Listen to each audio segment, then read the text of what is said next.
Hello from Oakland, California. I'm delighted at the chance to talk to those of you in Ukraine as you look at employee ownership for your country. My name is Loren Rodgers. I'm the Executive Director of the National Center for Employee Ownership here in the United States. I'd like to tell you just a little bit about employee ownership here in the US and some of the lessons that we've learned, both for how to do it well and what kind of policies make sense.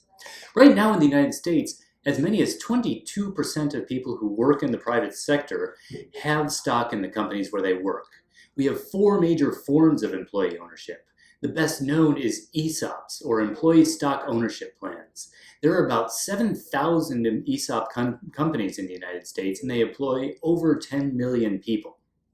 They are in all sorts of industries, and they've been in a growth mode for the last many years.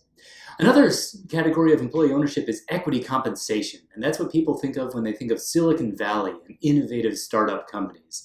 Equity compensation is stock options and restricted stock plans and other ways of giving stock to employees as a form of compensation. It does exist in startup companies and specifically in Silicon Valley, but equity compensation is also widely used in public companies. The third category of employee ownership in the United States is worker cooperatives. Worker cooperatives are the purest form of employee ownership. They're what people usually think of when they think of worker ownership. They're often on a one-person, one-vote basis, and people participate democratically in the governance of the organization. There are several other forms of employee ownership in the United States. Some of the more recent emerging forms include perpetual trusts, where stock is held on behalf of employees in a trust which is designed never to be sold to anyone. So it's a way of owning for employees to own their firms forever. So what are employee-owned firms like in the United States? Let me give you just some examples, because I don't think anything speaks louder than knowing what some of the actual companies are. There's a company called Springfield Remanufacturing Company, and they're a down, dirty, get your fingers greasy kind of a company. They rebuild heavy diesel engines for long-distance truckers. Another company is Scott Forge. They actually forge metal for high precision uses as well as for the military. They often get involved in periscopes for the Navy submarines. So that's one kind of company, sort of the heavy manufacturing. Another type is, let's look at food. In the food business, we have King Arthur Flour, which is the oldest food company in the New England region of the United States. They were founded in 1790. And after being family-owned for 5 generations, the 5th generation sold the shares of the company to the employees. King Arthur Flour is now a benefit corporation and 100% owned by its employees. Another food company, very different than King Arthur Flour, is Publix Supermarkets. Publix is a large chain of supermarkets based in Florida.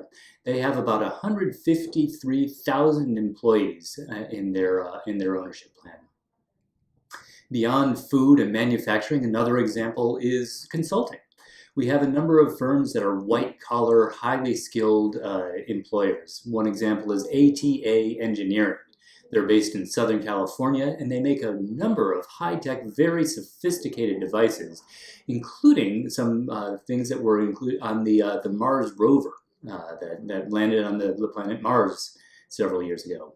Another example is Environmental Science Associates, which is a company that does environmental consulting throughout the West Coast of the United States.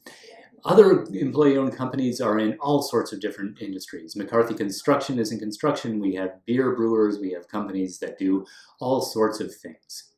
The background on ESOPs is that they started in 1974. It was the product of a meeting of the left and the right wing in American politics.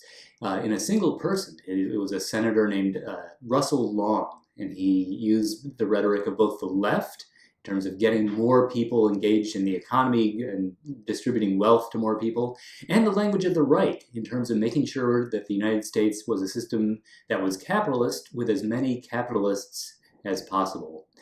And that's still true today. The employee ownership has strong support on both the Democratic and the Republican parties here. Both the Democrats and Republicans, left and right, agree that one of the advantages of employee ownership is that it creates more economic activity. It roots companies in the communities where they're located. And since we've had employee ownership for decades in the United States now, we're blessed to have data on all sorts of information about how employee ownership works.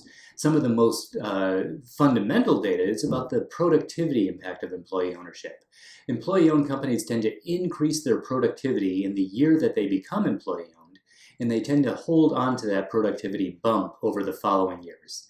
They also tend to grow faster than comparable companies that are not employee-owned. And that growth shows up both in terms of the number of people employed in those businesses and in terms of the number of their amount of sales. If you look at it from the perspective of an individual employee ownership is good for them too. If you look at the data, if you compare somebody who works for an employee-owned company versus someone who works for a comparable non-employee-owned company, the employee owner has about 2.5 times as much assets in the retirement accounts compared to the non-employee owner. Employee ownership has been proven not just to create new jobs, but also to preserve existing jobs. People who are employee owners were far less likely, about 1/4 as likely, to be laid off during our recent recession in 2008, and the similar trend applies in recession and non-recession years. So what have we learned? There are all sorts of ways to make employee ownership work well inside a company. And I won't try to give you an exhaustive list. I'll just try to tell you some of what we've seen as common themes among the companies that have done very well with employee ownership. One common feature is that their employee ownership plans are broad-based, meaning that all or nearly all employees participate in those plans. Another aspect of best practices is that employee ownership plans tend to be long-term. In some countries and in some plans, the employee ownership is short-term. People may have a benefit over 1 or 2 or 3 years. But the most effective forms of employee ownership seem to be longer-term, the ones that are aimed at retirement or that continuously renew so that people always have a long-term view on their financial stake in the company. Another best practice in employee-owned companies is something we call open book management, which is where companies train employees extensively to understand the financial statements and the performance of the company so that every employee owner can understand how he or she can have an effect on the long-term success of their companies. The last best practice that I'll mention to you is participation and innovation. We've seen a lot of our member companies here invest in creating new ideas to make their businesses stronger. We've seen them invest in taking the time to listen to everybody in their workforces to make sure that everybody's voices contribute to making the company stronger, healthier, and more durable for the long run. These best practices have created a vibrant, viable, long-lasting, and powerful employee ownership sector in the United States. We look forward to hearing how things go in Ukraine. We look forward to supporting you in any way we can with resources, speakers, contacts with our fabulous employee-owned companies, and any other way we can. We look forward to working with you, and best wishes. Thank you, and goodbye from Oakland.